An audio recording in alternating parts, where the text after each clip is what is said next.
Here we are with Chapter 8 of Where the Red Fern Grows. Billy has been training his dogs, and now this is the first night of hunting season. The day hunting season opened, I was as nervous as Sammy, our house cat. Part of that seemingly endless day was spent getting things ready for the coming night. I cleaned my lantern and filled it full of oil. With hog lard, I greased my boots until they were as soft as a hummingbird's nest. I was grinding my axe when Papa came around. He smiled as he said, "This is the big night, isn't it?" "It sure is, Papa," I said, "and I've waited a long time for it." "Yes, I know," he said. "I've been thinking. There's not too much to do around here during the hunting season. I'm pretty sure I can take care of things, so you just go ahead and hunt all you want to." "Thanks, Papa," I said. "I guess I'll be out pretty late at night, and I'll probably have a lot to do. I'll probably have to do a lot of sleeping in the daytime." Papa started frowning. "You know," he said, "your mother doesn't like this hunting of yours very much. She's worried about you being out all by yourself." "I can't see why Mama has to worry," I said. "Haven't I been roaming around the woods ever since I was big enough to walk? And now I'm almost 14. "I know," said Papa. "It's all right with me, but women are a little different than men. They worry more. Now, just to be on the safe side, I think it would be a good idea for you to tell us where you'll be hunting. Then, if anything happens, we'll know where to look." I told him I would, but I didn't think anything was going to happen. After Papa had left, I started thinking. He doesn't even talk to me like I was a boy anymore. He talks to me like I was a man. These wonderful thoughts made me feel just about as big as our red old mule. I had a good talk with my dogs. "I've waited almost 3 years for this night," I said, "and it hasn't been easy. I've taught you everything I know, and I want you to do your best." Little Ann acted like she understood. She whined and saved me a wash job on my face. Old Dan may have, but he didn't act like it. He just lay there in the sunshine, all stretched out and limber as a rag. During supper, Mama asked me where I was going to hunt. "I'm not going far," I said, "just down on the river." I could tell Mama was worried, and it didn't make me feel too good. "Billy," she said, "I don't approve of this hunting, but it looks like I can't say no. Not after all you've been through, getting your dogs, and all this training." "Aw, he'll be all right," Papa said. "Besides, he's getting to be a good-sized man now." "Man!" Mama exclaimed. "Why, he's just a little boy." "You can't keep him a little boy always," Papa said. "He's got to grow up some day." "I know," Mama said, "but I don't like it, not at all, and I can't help worrying." "Mama, please don't worry about me," I said. "I'll be all right." "Why, I've been all over these hills, you know that." "I know," she said, "but that was in the daytime. I never worried too much when it was daylight, but at night, that's different. It'll be dark, and anything could happen."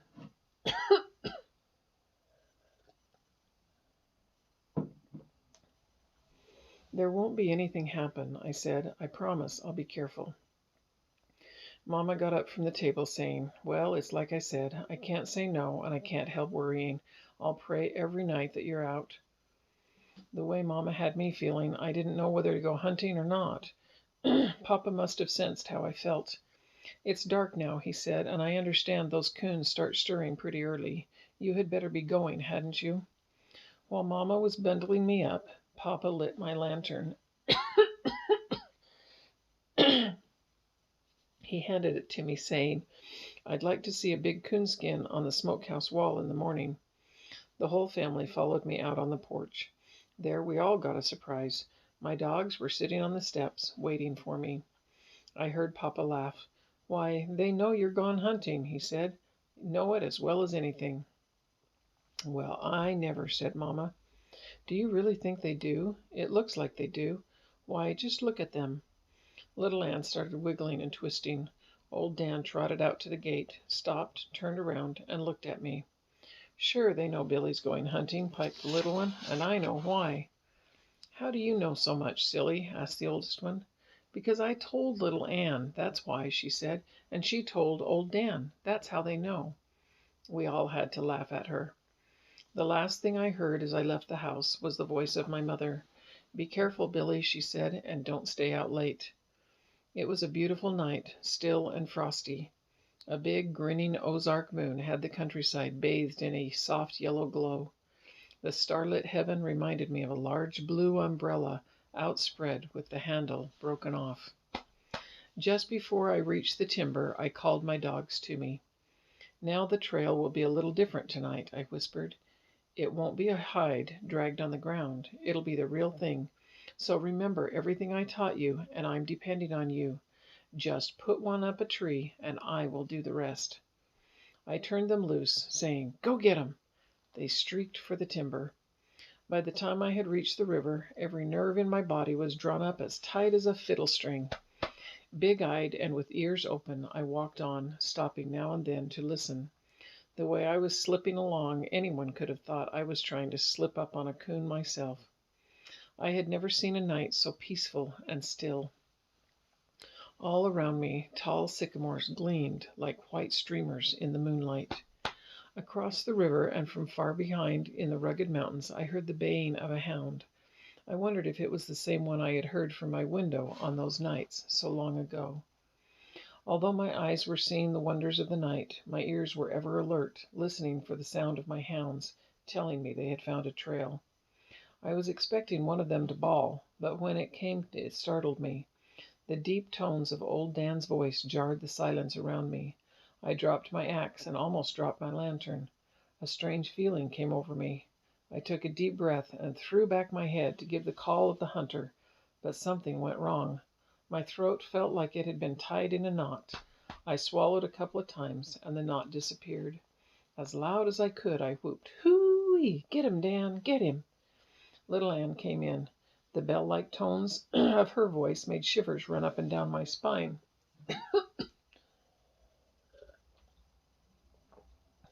I whooped to her, "Hoo-wee! Tell it to him, little girl! Tell it to him!" This was what I had prayed for, worked for, and sweated for. My own little hounds bawling on the trail of a river coon. I don't know why I cried, but I did. While the tears rolled, I whooped again and again. Think about it for a minute. Why do you think Billy cried? This was what I had prayed for, worked and sweated for. My own little hounds bawling on the trail of a river coon. I think he did it because he'd worked so hard and his dreams had finally come true, and he was just overwhelmed with joy. They straightened the trail out and turned downriver. I took off after them as fast as I could run. A mile downstream, the coon pulled his first trick. I could tell by my dogs' voices that they had lost the trail. When I came to them, they were out on an old drift, sniffing around. The coon had pulled a simple trick. He had run out on the drift, leaped into the water, and crossed the river. To an experienced coonhound, the crude trick would have been nothing at all, but my dogs were just big, awkward pups, trailing their first live coon. I stood and watched, wondering if they would remember the training I had given them. Now and then I would whoop, urging them on. Old Dan was having a fit. He whined and bawled. He whimpered and cried. He came to me and reared up, begging for help. "I'm not going to help you," I scolded, "and you're not going to find him out on that drift. If you would just remember some of the training I gave you, you could find the trail. Now, go find that coon." He ran back out on the drift and started searching. Little Ann came to me. I could see the pleading in her warm gray eyes. "I'm ashamed of you, little girl," I said. "I thought you had more sense than this. If you let him fool you that easy, you'll never be a coon dog." She whined, turned, and trotted downstream to search again for the lost trail. I couldn't understand. Had all the training I had given them been useless? I knew if I waded the river they would follow me. Once on the other side, it would be easy for them to find the trail. I didn't want it that way. I wanted them to figure it out by themselves. The more I thought about it, the more disgusted I became. I sat down and buried my face in my arms. Out on the drift, old Dan started whining. It made me angry, and I got up to scold him again. I couldn't understand his actions. He was running along the edge of the drift, whimpering and staring downriver. I looked that way. I could see something swimming for the opposite shore. At first I thought it was a muskrat. In the middle of the stream, where the moonlight was the brightest, I got a good look. It was little Anne. With a loud whoop, I told her how proud I was.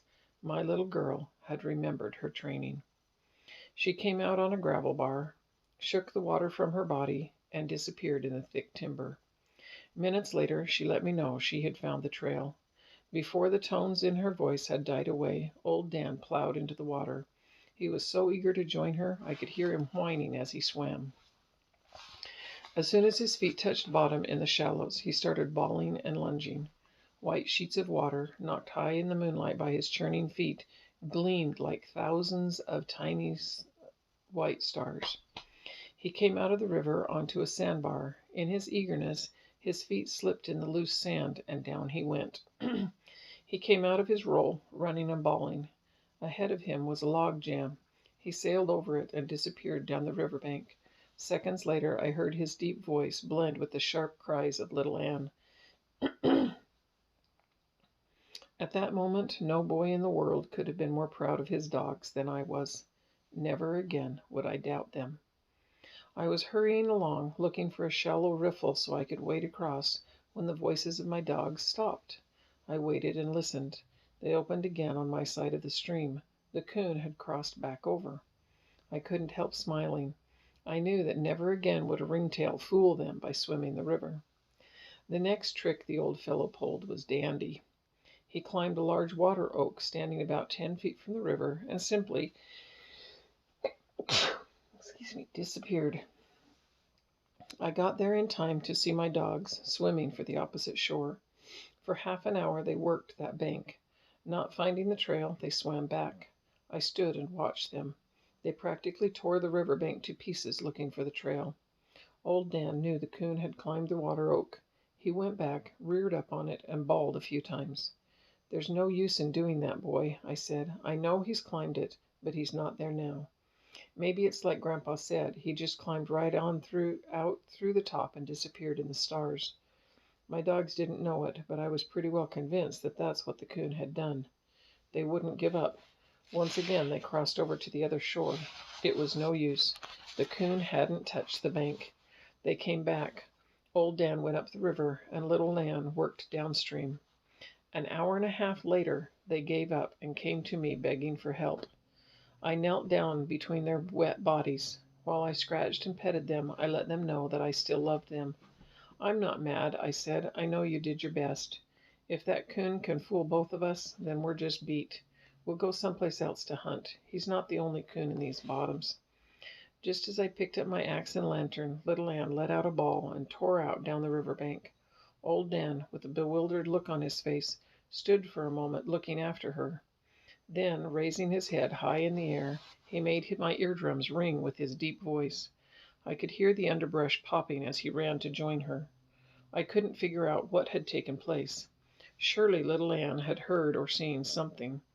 I could tell by their voices that whatever it was they were after, they were close enough to see it, and were probably running by sight. The animal left the bottoms and headed for the mountains. Whatever it was, it must have realized my dogs were crowding it too closely. At the edge of the foothills, it turned and came back toward the river. I was still trying to figure out what was going on when I realized that on striking the river, the animal had again turned and was coming straight toward me. I set my lantern down and tightened my grip on the axe. I was standing my ground quite well when visions of bears, lions, and all kinds of other animals started flashing around my mind. I jumped behind a big sycamore tree and was trying hard to press my body into the tree when a big coon came tearing by. 25 yards behind him came my dogs, running side by side. I saw them clearly when they passed me, bawling every time their feet touched the ground. After seeing that there was nothing to be scared of, once again I was the fearless hunter, screaming and yelling as loud as I could. "Get him, boy, get him!" I tore off after them. The trails I knew so well were forgotten. I took off straight through the brush. I was tearing my way through some elders when the voices of my dogs stopped. Holding my breath, I stood still and waited. Then it came, the long drawn-out bawl of the tree bark. My little hounds had done it. They had treed their first coon. When I came to them and saw that they had done, I was speechless. I groaned and closed my eyes. I didn't want to believe it. There were a lot of big sycamores in the bottoms, but the one in which my dogs had treed was the giant of them all. While prowling the woods, I had seen the big tree many times. I had always stopped and admired it. Like a king in his own domain, it towered far above the smaller trees. It had taken me quite a while to find a name suitable for the big sycamore. For a while I had called it the chicken tree. In some ways it had reminded me of a mother hen hovering over her young in a rainstorm. Its huge limbs spread out over the small birch, ash, box elder, and water oak, as if it alone were their protector. Next I named it the giant. That name didn't last long. One day, while lying in the warm sun staring at its magnificent beauty, I found the perfect name. From that day on, it was called the Big Tree. I named the bottoms around it the Big Tree Bottoms. Walking around it and using the moon as a light, I started looking for the coon. High up in the top, I saw a hollow in the end of a broken limb. I figured that that was the coon's den. I could climb almost any tree I had ever seen, but I knew I could never climb the big sycamore, and it would take days to chop it down. There had been very little hope from the beginning, but on seeing the log, I gave up. "Come on," I said to my dogs. "There's nothing I can do. We'll go someplace else and find another coon." I turned to walk away. My hounds made no move to follow. They started whining. Old Dan reared up, placed his front paws on the trunk, and started bawling. "I know he's there," I said, "but there's nothing I can do. I can't climb it. Why, it's 60 feet up to the first limb, and it would take me a month to cut it down." Again I turned and started on my way. Little Ann came to me. She reared up and started licking my hands. Swallowing the knot in my throat, I said, "I'm sorry, little girl. I want him just as badly as you do, but there's no way I can get him." She ran back to the tree and started digging in the soft ground close to the roots. "Come on now," I said in a gruff voice. "You're both acting silly. You know I'd get the coon for you if I could, but I can't." With a whipped dog look on her face and with her tail between her legs, Little Ann came over. She wouldn't even look at me. Old Dan walked slowly around behind the tree and hid himself. He peeped around the big trunk and looked at me. The message I read in his friendly eyes tore at my heart. He seemed to be saying, "You told us to put one in a tree, and you would do the rest." With tears in my eyes, I looked again at the big sycamore. A wave of anger came over me. Gritting my teeth, I said, "I don't care how big you are. I'm not going to let my dogs down. I told them if they put a coon in a tree, I would do the rest, and I'm going to. I'm going to cut you down. I don't care if it takes me a whole year." This is showing us Billy's character a little bit more. He is committed. He does what he says. I walked over and sank my axe as deep as I could into the smooth white bark. My dogs threw a fit. Little Ann started turning in circles. I could hear her pleased whimpering cry. Old Dan bawled and started gnawing on the big tree's trunk. At first it was easy. My axe was sharp and the chips flew. 2 hours later, things were different. My arms felt like two dead grapevines, and my back felt like someone had pulled a plug out of one end of it and drained all the sap out of the other. While taking a breather, I saw I was making more progress than I thought I would. The cut I had started was a foot deep, but I still had a long way to go. Sitting on their rears, my dogs waited and watched. I smiled at the look on their faces. Every time I stopped chopping, they would come over. While Little Ann washed the sweat from my face, Old Dan would inspect my work. He seemed to be pleased with what he saw, for me. He was always wagging his tail. Along about daylight, I got my second wind, and I really did make the chips fly. This burst of energy cost me dearly. By sunup, I was so stiff I could hardly move. My hands and arms were numb. My back screamed with pain. I could go no further. Sitting down, I leaned back against the big tree and fell asleep. Little Ann woke me by washing my face. I groaned with the torture of getting to my feet. Every muscle in my body seemed to be tied in a knot. I was thinking of going down to the river to wash my face in the cool water when I heard a loud whoop. I recognized my father's voice. I whooped to let him know where I was. Papa was riding our red mule.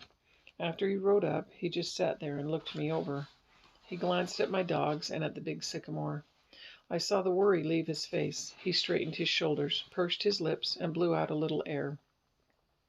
He reminded me of someone who had just dropped a heavy load. In a slow, calm voice, he asked, "Are you all right, Billy?" "Yes, Papa," I said. "Oh, I'm a little tired and sleepy. Otherwise, I'm fine." He slid from the mule's back and came over. "Your mother is worried," he said. "When you didn't come in, we didn't know what had happened. You should have come home." I didn't know what to say. I bowed my head and looked at the ground. I was trying hard to choke back the tears when I felt his hand on my shoulder. "I'm not scolding," he said. "We just thought maybe you had an accident or something." I looked up and saw a smile on his face. He turned and looked again at the tree. "Say," he said, "this is the sycamore you call the big tree, isn't it?" I nodded my head. "Is there a coon in it?" he asked. "There sure is, Papa," I said. "He's in that hollow limb. See, that one way up there. That's why I couldn't come home. I was afraid he'd get away." "Maybe you just think he's there," Papa said. "I believe I'd make sure before I cut down a tree like this." "Oh, he's there all right," I said. "My dogs weren't 10 feet behind him when he went up it." "Why are you so determined to get this coon?" Papa asked. "Couldn't you go somewhere else and tree one? Maybe the tree would be a smaller one." "I thought about that, Papa," I said, "but I made a bargain with my dogs. I told them that if they would put one in a tree, I would do the rest. Well, they fulfilled their part of the bargain. Now it's up to me to do my part, and I'm going to, Papa. I'm going to cut it down. I don't care if it takes me a year." Papa laughed and said, "Oh, I don't think it'll take that long, but it will take a while. I tell you what I'll do. You take the mule and go get some breakfast. I'll chop on it until you get back." "No, Papa," I said, "I don't want any help. I want to cut it down all by myself. You see, if someone helps me, I wouldn't feel like I kept my part of the agreement." So there's another character trait of Billy I see, is that he's very independent and he wants to do everything himself. And he's very committed to it.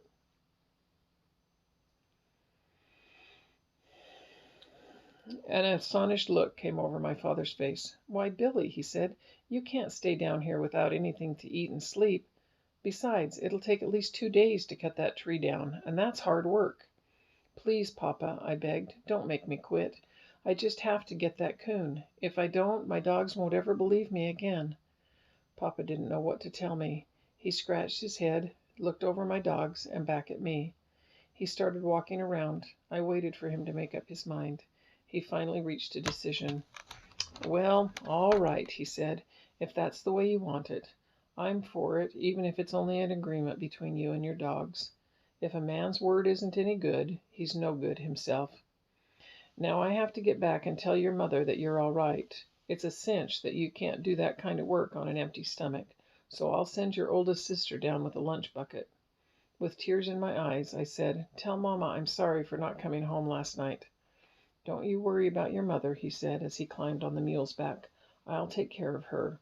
Another thing, I'll have to make a trip to the store today, and I'll talk this over with Grandfather.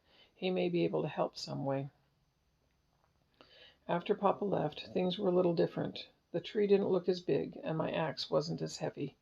I even managed to sing a little as I chopped away. When my sister came with the lunch bucket, I could have kissed her, but I didn't. She took one look at the big tree, and her blue eyes got as big as a guinea's egg. "You're crazy," she gasped.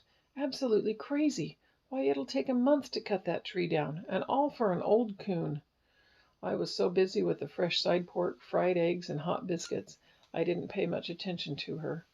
After all, she was a girl, and girls don't think like boys do. She raved on. "You can't possibly cut it down today, and what are you going to do when it gets dark?" "I'm going to keep on chopping," I said. "I stayed with it last night, didn't I? Well, I'll stay with it till it's cut down.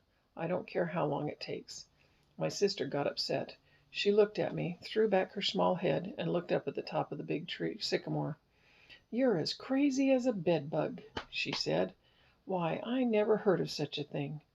She stepped over in front of me and very seriously looked at me, and as if she could look into my eyes. "Look at and asked if she could look in my eyes. Look in my eyes, I said. What do you want to do that for? I'm not sick. Yes, you are, Billy, she said. Very sick. Mama said when old man Johnson went crazy, his eyes turned green. I wanted to see if yours have. This was too much. If you don't get out of here, I shouted, you're going to be red instead of green, and I mean that. I grabbed up a stick and started toward her. Of course, I wouldn't have hit her for anything. That scared her, and she started for the house. I heard her saying something about an old coon as she disappeared in the underbrush. Down in the bottom of my lunch bucket, I found a neat little package of scraps for my dogs. While they were eating, I walked down to a spring and filled the bucket with cool water. The food did wonders for me. My strength was back. I spit on my hands, and, whistling a coon hunter's tune, I started making the chips fly. The cut grew so big that I could have laid down in it. That's how big that tree is. The cut was so big I could have laid down in it, but he's still not done. I moved over to another side and started a new one. Once, while I was taking a rest, old Dan came over to inspect my work. He hopped up in the cut and sniffed around. You had better get out of there, I said. If that tree takes a notion to fall, it'll mash you flatter than a tadpole's tail. With a no-care look on his friendly face, he gave me a hurry-up signal with a wag of his tail. Little Ann had dug a bed in a pile of dead leaves. She looked as if she were asleep, but I knew she wasn't. Every time I stopped swinging the axe, she would raise her head and look at me.